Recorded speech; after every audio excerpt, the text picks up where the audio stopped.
Приветствую тебя на канале GG Food. Сегодня делаю вот такую простую вкусняшку к чаю.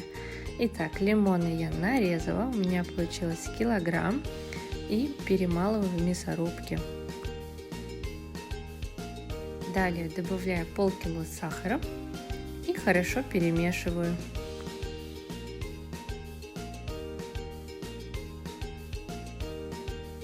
Лимон к чаю готов.